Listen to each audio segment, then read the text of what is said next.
Shalom. Call Lord Yahweh by Shalom Shai, by Hashem Rakak. Double honors unto the apostles and the elders. Salutations to all my fellow laborers doing this work in truth and sincerity, risking their lives and their freedom to do so, now more so than ever. To the scattered, hopefully elect that are scattered around the four corners of the earth, that be like unto the speckled bird among the heathen, the Israelite foreigners. And to the Aquaf that are listening and learning, to you I say Shalom. This is your brother Malcolm from the branch of the Great Millstone here in Chicago. And the video on the screen is you know, the man needs no introduction. That's my brother Uriah from the Great Millstone here in Chicago. And you know, his video popped up in my channel on my phone, so I clicked on it. Well, I went to pull it up in on the computer on the big screen here, and I put it in. I just put in Uriah, and it popped up all this Arabic stuff, all this other stuff, and it just would not pop up his channel. Maybe, you know what? Now just think about it. I didn't put Uriah Yahweh. Maybe it would have popped up then. But then I put in the title of his video, and I hit the filter, and then I put up, because this video went up not that long ago. All right, this video went up barely an hour ago. So I put that in the filter, and it said no results. All right, I put it in the filter, and it said no results when I put it in today. So I had to literally go to the last hour, and it finally popped up. All right, so it made, so basically they tried to hide the video, and it just goes to show you that you know, they have algorithms to try and hide the truth. You know, but you know, E is going to be E, because the information he's bringing out is on the mark of the beast, which is the RFID chip. You know, and he's exposing it, and just you know, he is just being the devil that he is, and trying to conceal and hide the truth. And this lesson was supposed to be about something else, and because I truly just wanted to see this for a moment, and have a brother's video, or one of the apostles or elders' video in the background. You know, as I was just coming up with ideas to do the script, to do this lesson. So I had no idea this would be the video. But nevertheless, I had such a hard time finding it. You know, it's amazing. And this just goes to show you that we're close to the time of the famine of the word. Because as a camp here in Chicago, we can't go out on the streets right now. All right, we can't gather on the streets. You only can go out certain times of the day, and only for essentials. So because the plan was, we have such a large camp, we were going to divide the camps up. Well, the camps are already divided, you know, as far as you know, each one of the bishops have their own camp.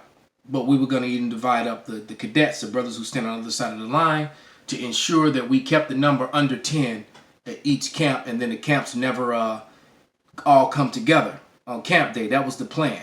That I myself, you know, and Uriah and St. Benji would bounce from camp to handle camp business before, you know, and that sort of thing. But it's so that we all didn't come together, because we're almost 60 strong here in Chicago, as far as, you know, members of the church body. So we were just trying to figure out a way to do the work and comply with Esau, so that we don't bring the wrath down. And then all this happens. You know, but that's enough of my rambling. I'm just going to get into this lesson. And this is going to be a quick, edifying lesson, Yahweh Ratazah. And I'm going to start in one of my favorite books in the Apocrypha, which is the Three Holy Children. All right? And I'm going to start at verse 9. All right. Now, just to give you the legit of what's going on, you know what? I'm going to read from one. You know what? I'm just going to start with verse 1. And then wherever the Spirit guides me, this may be a 2-part video, maybe even a 3-part video. But I'm just going to start with it, go with it, and just precept as I go along. So it says, the song of the 3 holy children, which followeth the 3rd chapter of Daniel after this place, fell down bound in the midst of the burning fiery furnace. Verse 23. That which followeth is not in the Hebrew, to wit, and they walked unto the words. Then Nebuchadnezzar, verse 24. So this is a continuation, and basically that's a description what this part is about. The 3 holy children is talking about the three Israelite men that were with Daniel in Babylon, Meshach, Shadrach, and Abednego. All right, but anyway, this is it's verse 1, and it says, and they walked in the midst of the fire, praising God and blessing Yahweh. Then Azariah stood up and prayed on this manner, and opening his mouth in the midst of the fire said, O blessed art thou, O Yahweh, power of our fathers. Thy name is worthy to be praised and glorified. All right, so I'm going to go to Tobit, to the book of Tobit. 13 and 3, and it reads, confess him before the Gentiles, ye children of Israel, for he hath scattered us among them. You see, the children of Israel has been scattered among the heathen nations. Therefore, some of the Israelites look like the heathen nations, and you still have Israelites that do not want to embrace this biblical truth, this biblical fact, the doctrine of the Lord. All right, not all Israelites are going to look like, are going to look like Whitney Houston and Shaq, look like Don Cheadle, and Richard Roundtree. All of them aren't going to look that way. Okay? In the beginning, yes, we all were a chocolate color, and different shades of brown and that whole sort of thing, even with different textures of hair. But now we've been scattered and mingled among the heathen. But the sperm line, those of us who remain of the sperm line, are still Israelites through that line, through that bloodline. Point blank, period. And we're scattered to the 4 corners of the earth. Therefore, we don't all look the same. Verse 4. For thou art righteous in all things that thou hast done unto us. Yea, true are thy works, and thy ways are right, and all thy judgments truth. In all that thou hast brought upon us and upon the holy city of our fathers, our personal pronouns once again, even Jerusalem, thou hast executed true judgment, for according to the truth and judgment didst thou bring all these upon us because of our sins. See, only the Israelites can sin because only the Israelites are under the law. All right, this is all about the people who are under the law, which are the Israelites. Okay, matter of fact, let's go to the book of Baruch.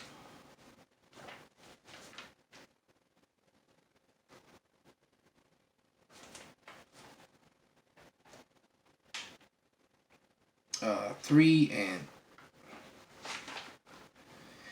8, and it says, behold, we are yet this day in our captivity. And in our current circumstances here in America, if that doesn't prove that you're not free, that you're in captivity, I don't know what does.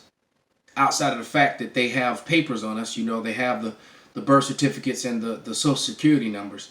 You are on lock, stock, and barrel. All right, a free man will be able to go where he please, no matter what's going on.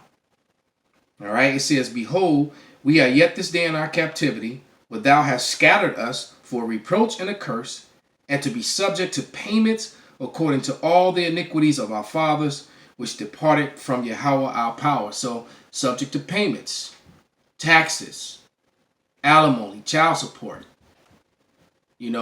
taxes on your gas, taxes on your food, taxes on your phone bill, taxes to the Federal Reserve. And matter of fact, some of us are indigenous to America by way of birth or our forefathers, and we still have to pay rent, mortgages, and taxes on our own land. All right, on our own land. This is Baruch 4 and 6. Too far, Salakia.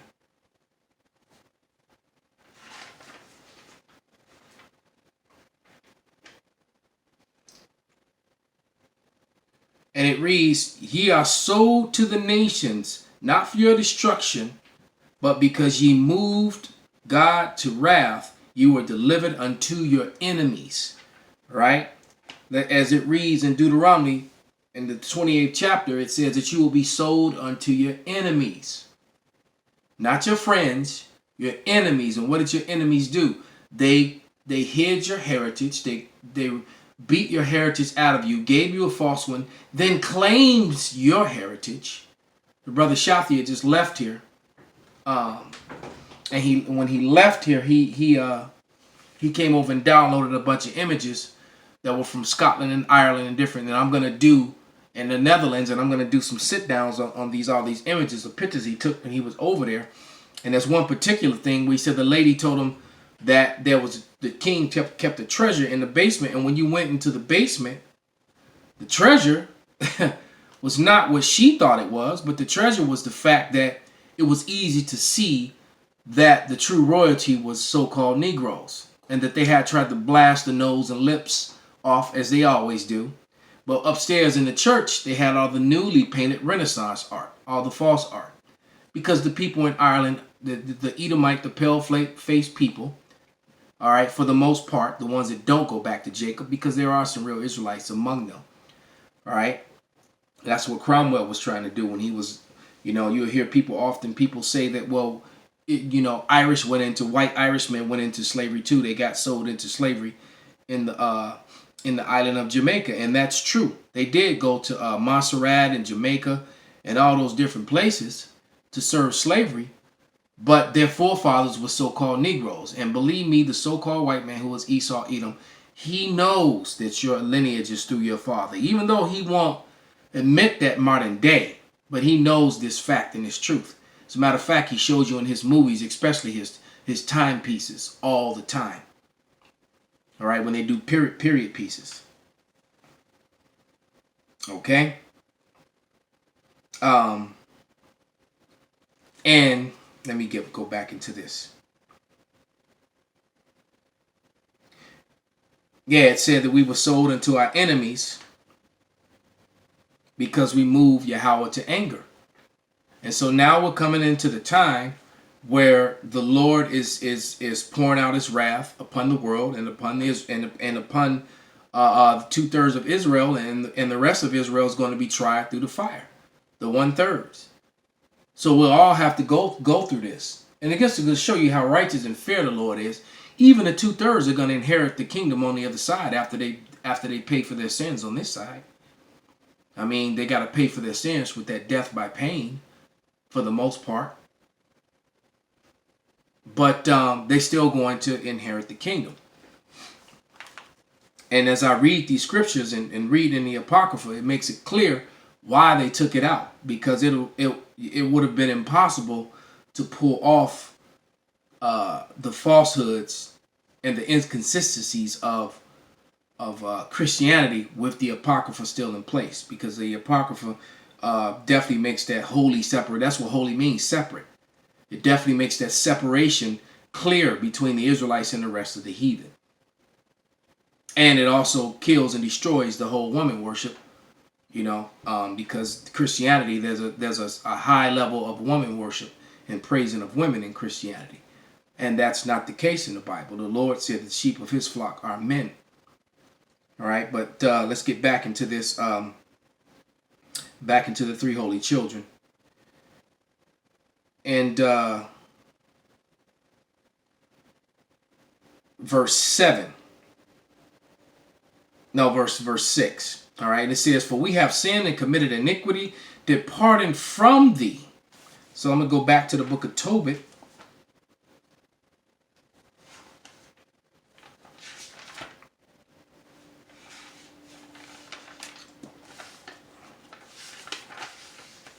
The 13th chapter again in verse 5.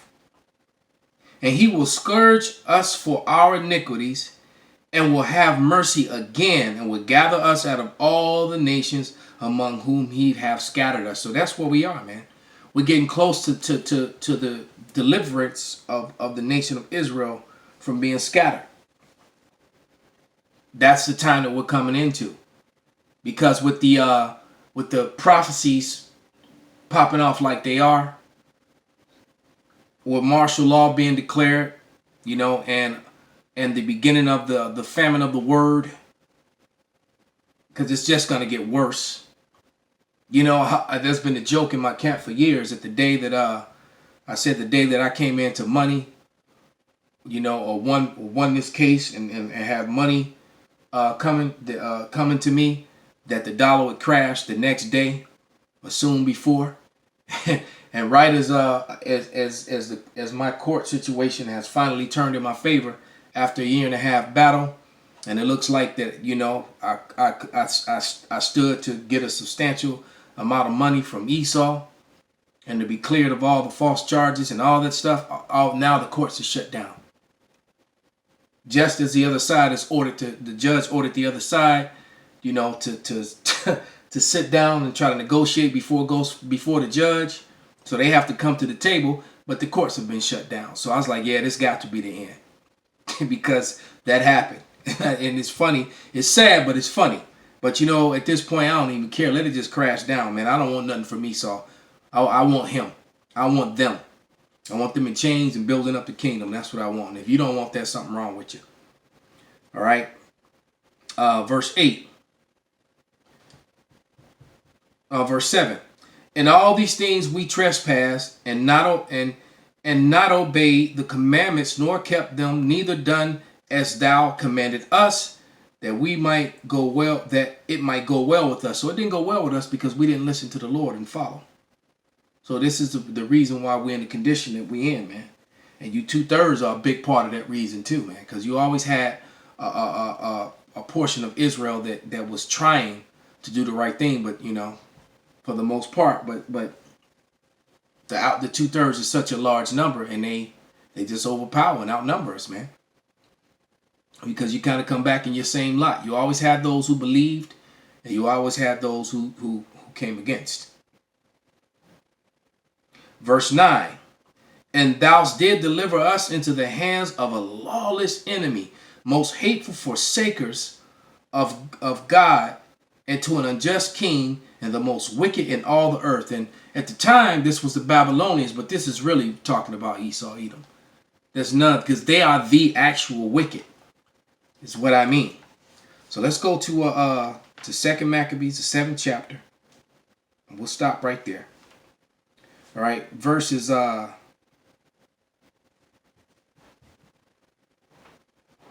31 and 32. Actually, I'm going to read down to 36, all right? But the point is really, in 31, 32. And it says, and thou hast been the author of all mischief against the Hebrews, shall not escape the hands of power. And you're not. Esau, Edom, and the rest of the heathens, you are not going to escape, nor the 2/3. Verse 32. For we suffer because our sins. Only the Israelites can sin because only the Israelites are under the law.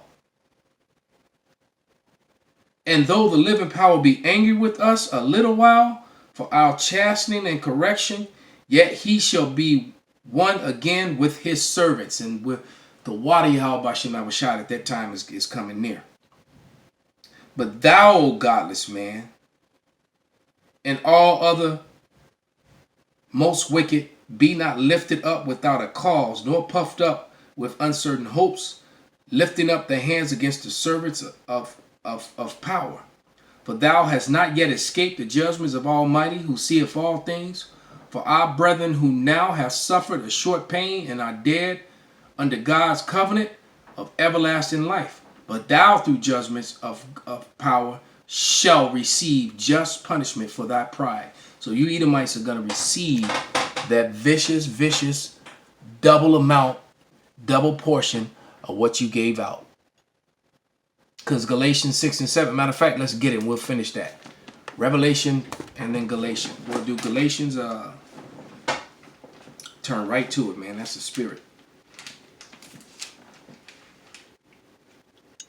This is Galatians 6 and verse 7.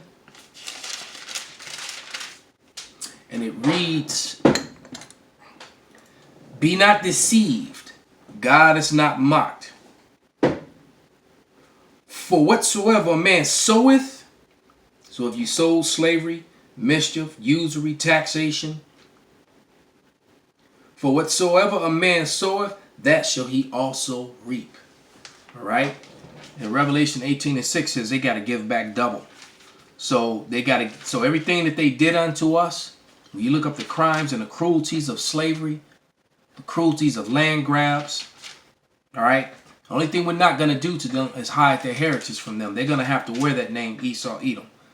Matter of fact, they're starting to wear it now, even though they don't want to. All right? To show you the power of the Lord. But this is Revelation 13, 9 and 10. And it reads, "If any man have an ear, let him hear. He that leadeth into captivity shall go into captivity. He that killeth with the sword," and Esau's blessing was the sword, all right, "who is the father of the Greeks and the Romans." And we know who the sons and daughters of the Greeks and the Romans are today.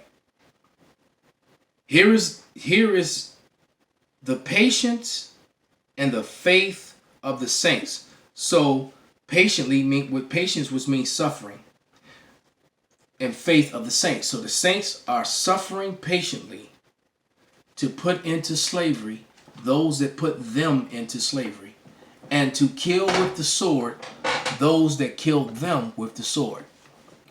Call Halal Yahweh B'Shem Havashai B'Shem Rakak Wadash Wa Abba